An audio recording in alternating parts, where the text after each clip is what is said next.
राम राम जी। आत्ममंथन में आपका स्वागत है। बात कर लेते हैं मूलांक एक वालों के बारे में। स्प्रेड क्या कहता है? अच्छा कहता है तो आगे बढ़ जाओ, नेगेटिव कहता है तो मैं हूं ना, आपको मोटिवेट कर रही हूँ, आपको समझा रही हूँ, आपको बता रही हूँ किस तरह से आपने आगे बढ़ना है। अब आपने करना क्या है, देखो आपने किस तरह से उपाय करने हैं, किस तरह से अपने मित्र शत्रुओं को हैंडल करना है और किस तरह से अपने गुरु मंत्र को अपने लिए इम्प्लीमेंट करना है, वो मैं सब आपको बता देती हूँ। अब मेन आपको क्या चीज करनी है, गुरु मंत्र समझ लिया, अपना प्रश्न पूछना है। यहाँ कमेंट करते हो तो अपना प्रश्न पूछ सकते हो। हर हफ्ते मैं आपके प्रश्न का उत्तर देती हूँ, लेकिन अगर आपको अलग से पूछना है तो आप पर्सनल में पूछ सकते हो, वो पेड है, ठीक है। अब यहाँ पे मंडे की आपको मैं प्रोडिक्शन दे नहीं पाई क्योंकि रुद्र मेरा जो डॉग है वो बहुत ज़्यादा बीमार है, तो उसकी वजह से मैं कल वीडियो नहीं बना पाई, ठीक है। तो यहाँ ट्यूसडे वाले दिन आपके लिए क्या प्रोडिक्शन है वो बताती हूँ। देखो आप डोमिनेट करते हुए दिखाई देते हो यहाँ पर। तो फर्स्ट हाफ के अंदर इतना गुस्सा दिखाने की और सब पे रौब जमा के काम करने की कराने की कोशिश करोगे तो मेरे हिसाब से आप अपने आप को बैलेंस्ड रखो और अपने आप खुद तैयारी करो कि मुझे ये करना है, मुझे वो करना है। दूसरों पे देखो, उसकी आवाज आपको आ रही होगी किस तरह रो रहा है वो बेचारा। तो यहाँ पर आपको जो मैं प्रेडिक्शन के अंदर बताने वाली हूँ वो ये चीज है कि यहाँ पर आपको किसी को डोमिनेट नहीं करना। यहाँ पे खुद को थोड़ा सा कंट्रोल करो, खुद की समझ से काम करने की कोशिश करो, तभी आपके लिए बेहतरी होगी, ठीक है। यहाँ सेकेंड हाफ में आपका मन बड़ा सुकून में होगा, आपको अच्छा लगेगा और सोचोगे कि हाँ मैंने जो सोचा था, क्योंकि यहाँ पर आपको अपने आप की भी सुननी है, ठीक है। तो मेरी बात सुन तो ली है, ठीक है, लेकिन खुद भी अपना मन जो कहता है उसको भी आपने समझना है। तो अगर आप अपने मन की भी साथ सुनकर चलोगे और इमोशनली स्ट्रांग रहोगे तो डेफिनेटली सेकेंड हाफ में आपके लिए जो रिजल्ट बहुत बेटर आने वाला है, ठीक है। अब हम बात कर लेते हैं वेडनेसडे की। वेडनेसडे वाले दिन मुझे लगता है प्रॉपर्टी से या कहीं ना कहीं से कुछ पैसा आपको मिलेगा। अगर पैसा इस दिन मिल चुका है तो आप बड़े कंजूस बनोगे, बिल्कुल भी धन खर्च करने की कोशिश नहीं करोगे। ये सोचोगे मैं किस तरह से इस पैसे को और बढ़ा लूं, किस तरह से इसके लिए, ये पूरा दिन यही दिमाग में चलता रहेगा। तो थोड़ा सा सेकेंड हाफ में कुछ सोचोगे कि हाँ मुझे कोई इनिशिएटिव लेना चाहिए, ठीक है। क्योंकि कितनी बार क्या होता है, हम लोग सिर्फ एक ही चीज के ऊपर डिपेंडेंट रह जाते हैं और दूसरी तरफ ध्यान नहीं दे पाते। तो यहाँ एक चीज के ऊपर बिल्कुल रिलाय नहीं करना, कोई सेकंड ऑप्शन भी अपने पास हमेशा साथ में लेकर चलना कि ऐसा नहीं तो मैं ऐसा कर लूंगा, ठीक है। तो आपके लिए जो है रिजल्ट्स अच्छे आएंगे। अब बात करते हैं थर्सडे की। थर्सडे वाले दिन किसी से फोन पे बात कर सकते हो, किसी ना किसी को अपने दुखड़े सुना सकते हो, परेशानियां बता सकते हो। और उसके बाद अगर अपॉइंटमेंट लेकर भी कहीं जाने की कोशिश करोगे, हाँ जी मैं इतने बजे आ जाऊंगा जी, मैं ये कर लूंगा जी, मैं वो कर लूंगा, तो भी आपका प्रोग्राम जो है वो टलता हुआ दिखाई देता है।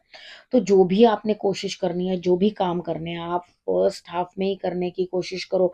अगर आप ये सोचोगे मैं सेकेंड हाफ में कोई काम कर लूंगा तो मुझे तो नहीं लगता आपका वो काम बनने वाला है, ठीक है। यहाँ आपने करना क्या, बेल पत्र जो है आपने शंकर भगवान को अर्पण कर देना है, आपके लिए बढ़िया रहेगा। फ्राइडे वाले दिन फ्राइडे वाले दिन की बात कर लेते हैं। फ्राइडे वाले दिन आपका उठने को मन नहीं है, बड़ा लथार्जिक सा लग रहा है, लेजी हो रहे हो, कुछ मन नहीं है, ठीक है। और शायद तबीयत भी कुछ ठीक लगेगी नहीं, कामों में भी डिले होगा, यानी कि आप टालोगे काम अपने आलस के कारण भी कि अभी मेरा मन नहीं है, मुझे अभी नहीं करना, मैं नहीं करना चाहता। लेकिन क्या हो रहा है, आप अंदर से अपने आप को एक डोर में बंद करके बैठे हो, यानी कि खुद, लेकिन बाहर दुनिया चली जा रही है, यानी कि आपके ऑफिस में या बाहर आप अपने आप उस काम को त्याग करके बैठे हुए हो, लेकिन वो काम रुक नहीं रहा, दूसरे लोग उस काम को जो है करते चले जा रहे हैं। तो थोड़ा सा इस चीज को आपको समझना होगा कि कुछ पार्टिसिपेट करने के लिए कोई बोले तो उसकी बात मान लो, लेकिन आप मानोगे नहीं, उल्टा लड़ने लग जाओगे, ठीक है, यहाँ झगड़ा करने लग जाओगे। तो सेकेंड हाफ में बच के रहना, झगड़ा मत करना, ठीक है। यहाँ झगड़ा करोगे तो फिर आपके लिए दिक्कत आएगी, ठीक है। लेकिन आप फ्राइडे वाले दिन मेरी बात मानोगे नहीं, 101% झगड़ा करोगे ही करोगे। अब हम बात कर लेते हैं सैटरडे की।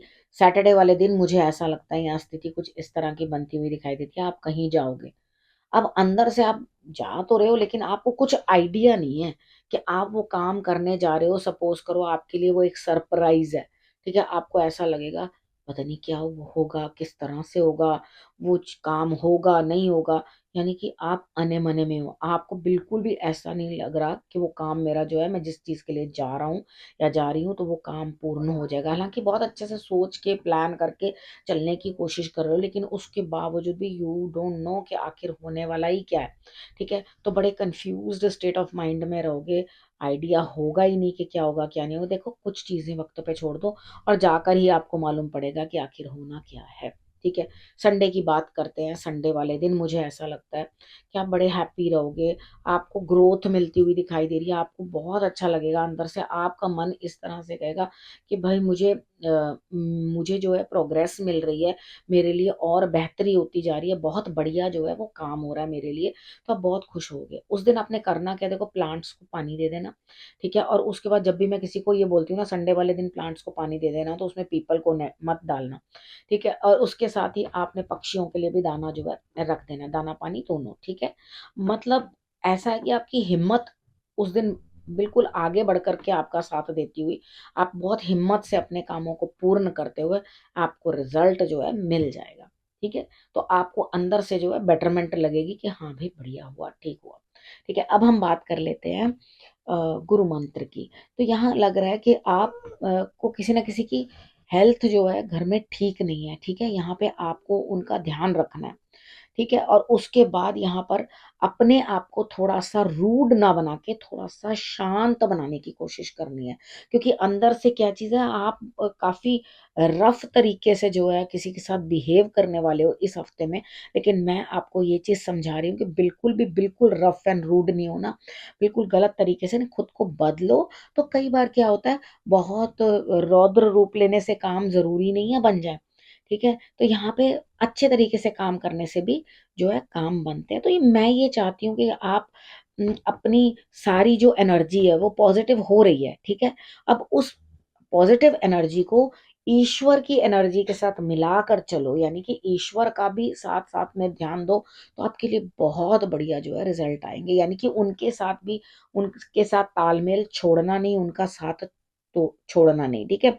उनके साथ मिल-जुल के काम करोगे तो डेफ़िनेटली आपके लिए रिज़ल्ट्स बहुत अच्छे आएँगे। अब आपने करना क्या है, रखना है अपना और अपनों का बहुत अच्छे से ध्यान, और फिर से मेरे आने का करना है इंतज़ार। तब तक के लिए नमस्कार।